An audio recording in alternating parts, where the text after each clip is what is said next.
ચાલો મિત્રો, જો એક કુંડું અહીંયા પણ બાંધ્યું છે, તો આપણે અહીંયા જઈએ છીએ ભાઈ પાણી રેડવા માટે કુંડાઓને. તો તમે જોઈ શકો છો, જો એક કુંડું અહીંયા પણ બાંધ્યું છે, તો તમે જોઈ શકો છો ભાઈ. જો આમાં અત્યારે આપણે પાણી રેડી છીએ ભાઈ ચકલાવ માટે. તો તમે જોઈ શકો છો ભાઈ. જો તમને મારો વિડીયો સારો લાગે તો ભાઈ લાઈક કરજો, સબસ્ક્રાઈબ કરજો અને ફોલો કરજો. જય માતાજી ભાઈ. જોઈજો ભાઈ, જો અત્યારે એક કુંડું અહીંયા પણ કર્યું છે આપણે. બે કુંડું અહીંયા પણ ભરી દીધું છે આપણે પાણીનું.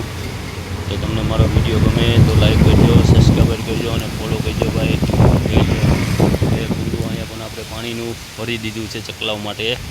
તો ભાઈ જય માતાજી. તમને મારો વિડીયો સારો લાગે તો ભાઈ લાઈક કરજો અને સબસ્ક્રાઈબ કરજો અને કોમેન્ટમાં જણાવજો ભાઈ કે મારું કામ તમને કેવું સારું લાગ્યું કે ખરાબ લાગે છે ભાઈ. તો અત્યારે આપણે રેલવે સ્ટેશનના રોડ ઉપર છે ભાઈ, કોલચકવાળા રોડ ઉપર. તો તમે જોઈ શકો છો, જો આ કોલચકો રોડ જાય છે ભાઈ, એ રોડ ઉપર બાંધેલા છે 3-4 કુંડા. તો ત્યાં પણ આપણે ચકલાઓને પાણી બાંધેલા છે, એમાં પાણી લેવા માટે આવ્યા છે ભાઈ રિક્ષા લઈને. તો તમે જોઈ શકો છો, અમારી રિક્ષા છે ભાઈ.